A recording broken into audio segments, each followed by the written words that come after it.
Ready? Yeah. So we did it. We stayed out in our rooftop tent at an NRMA camp in Phillip Island, Cowes. It was remarkable. In Cowes? Cowes, yes, Right. Cowes, Phillip Island. Okay. You mean the penguin place? Yes, the penguin, koala, kangaroo too. Yeah, seals, it's got the whole thing going on. Fabulous, Phillip Island. It's only 140 kilometres from Melbourne, so it's an easy drive. And it was great for our first trial to see if everything worked and we could work everything out.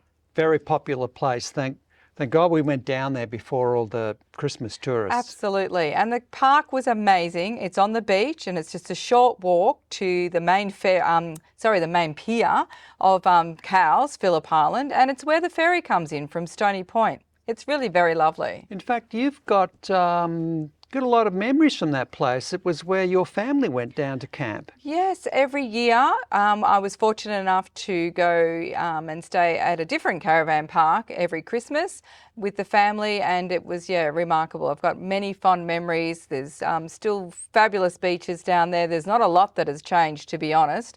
And it's a great place to visit. Looks like a great beach. It was. It is. Everything's lovely there. There's surf beaches, bay beaches. It's wonderful for every family member. But Tim, there was a bit of research to make all this happen. Ultimately, we chose the 023 Saber rooftop tent. And the reason for that, it was very compact, easy to open and operate.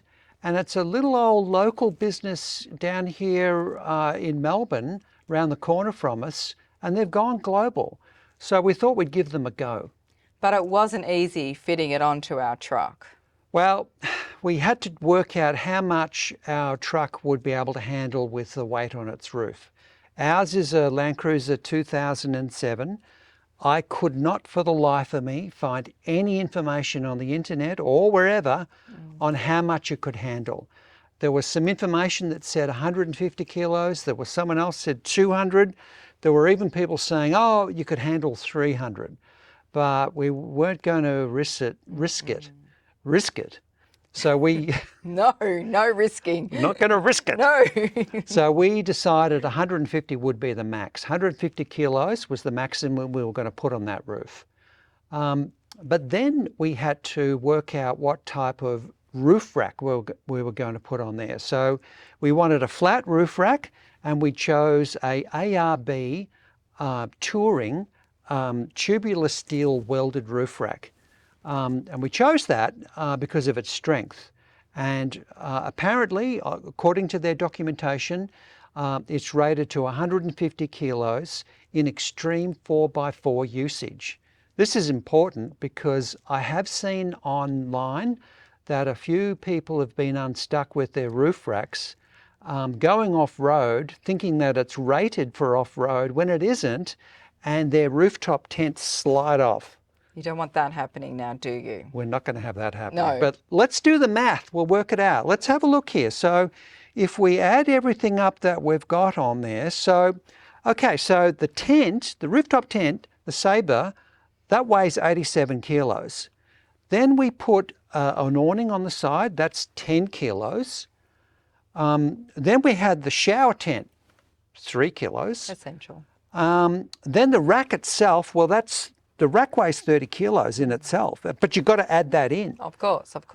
Then we've got all these brackets to make it all happen, and that adds up to 3 kilos. So let's add it all up. So we've got 103 on the rack, and that makes a total of 133 on the roof. So we should be well under, but let us know what you think. Yes, please share. In the comments. Maybe we've got this wrong. Maybe we haven't worked it out right. Maybe we're missing something, but let us know. Tell us what you think. We'd really appreciate that. Next, we had to get it on top of the Landcruiser. On top, yes. And that wasn't easy because we had to use a block and tackle between 2 steel posts. We had to raise it up to the level of the Landcruiser, and then we attached it to 6 points instead of the recommended 4. Yeah, just to be sure. We weren't going to take any chances with that. Not at all. And voila, it's beautiful, right? Okay, well, just settle down. Let's just see how we go on our first trip and our first trial run to Phillip Island. But first, if you're liking this video, please hit the like button and subscribe. It really helps our channel. Go on, smash it. Hang on a minute, you can't even open it up.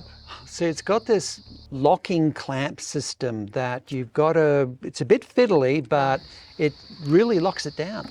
Well, thank goodness we do have both the locking clamp and also a lock system, because it's certainly not something that you want to open up when you're burning down the highway at 100 kilometres, or to have anybody fiddling with it either when we're not about. Yeah, look at that. It looks cool, doesn't it? But it doesn't look big enough for everybody to sleep in, or for two of us to sleep in. It just looks quite small from the ground, but it is a really good sized double bed. When you get up there, it's a different scenario. It's very, very spacious, It is, as it we'll is. show you. And comfortable. The mattress is thin, but it's dense and it is very comfortable. Okay, so here we are in the 023 Saber tent, rooftop tent. Beautiful inside, very cozy. We've got this lovely 80mm mattress.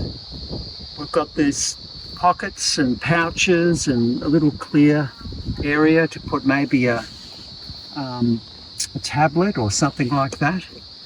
And you can see that the tent peaks up a good 1.5 meters up here, so you can kind of stand up like that and get changed. There's plenty of room for tall people, and there's a safety pole that is here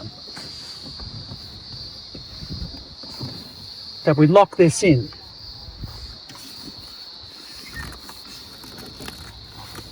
Twist it, put the Velcro tab on,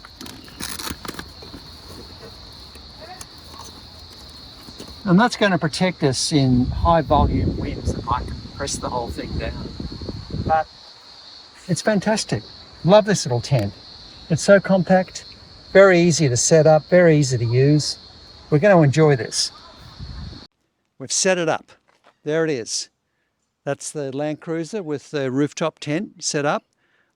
Come and have a look. We'll show you what we've got. So this is this superb ladder. Beautiful tessellated ladder that's attached up here, very secure. And that's how we're going to get in and out, even at 3 o'clock in the morning, to take a whittlewass, a twinkle, a piddle, a whiz, take a piss. This is the shower tent and the toilet tent when we're camping. But we don't need that right now, because right across the road here is a camp kitchen, and there's also toilet and bathroom facilities. So coming around here, you can see the roof of the rooftop tent is well insulated and takes care of the hot sun. It's very cool up there, very nice. We've set up this awning. It's an ARB Touring Awning, 2.5 meters by 2.5 meters. And it's a superb little place to set up our camp. Well, here we are, first day with our camp kitchen. How exciting.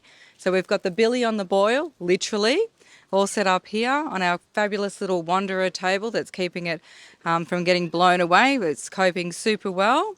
It's got a really good little extra shelf down the bottom here, which has got all our essentials in there. We've just packed for one night, so that's terrific. It's all that we need. And then we bought these beautiful chairs as well. We went to boating, camping, fishing on the way down, because we forgot the chairs out of the garage. But these have got little cooler bags. They're a really good buy. They're actually made from recycled plastic as well, which just really, hits home for us. We really enjoy that kind of thing. And we're just about to make a fantastic cup of tea. So come and see what we've got set up here. So here we are, ready with the cups. Tea bags are ready. The fridge obviously has all the milk in it. And this is our fantastic generator that has lights and all sorts of things going on, which is powering the fridge at the moment. So that's terrific. So we're going off grid in January. So we're testing out everything, and so far it's just fabulous. We're having a great time. But what about at night, camping? Did you get very cold?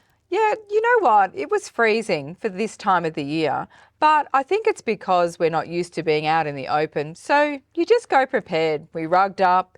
We had some hoodies and jackets and a scarf and things. And really, you just lose track of time talking to people and enjoying the outdoors. But it is fresh. And we had all our camp lights set up. That's the right. LEDs, we had them on our ladder going up to the tent.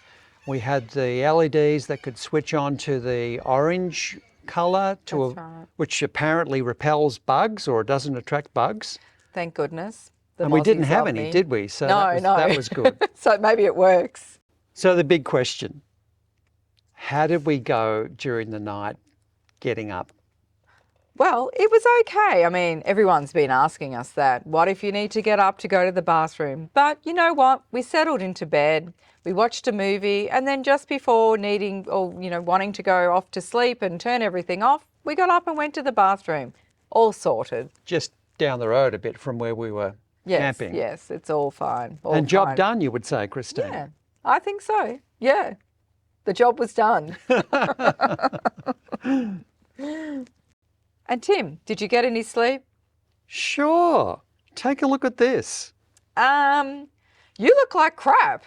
Yeah, well, see, what happened, we got a call about midnight that there was possibly an intruder in our house. So we, backwards and forwards, there were phone calls from one person to another and this person and that person. And we managed to get some good friends who lived down the road who brought their German Shepherd down. Yeah.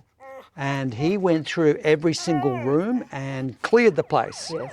And then the police arrived. As well, yes. And then there which were is very more good. phone calls backwards and forwards, and it was a big, big night. Yeah, it was. And what was the outcome? Ah, yeah, it was a false alarm. Yes, it was. But, you can never be too careful. But I could so- have got a good night's sleep. I reckon I could have. Yes, indeed. We will indeed. next time. Yes, next time. Stay tuned. So how'd you find cooking on the Gasmate little stove that we had? But you know what? It was remarkably easy. I haven't used anything like this before. In fact, the flame was really quite intense, so I had to turn it down because it cooked everything quite quickly.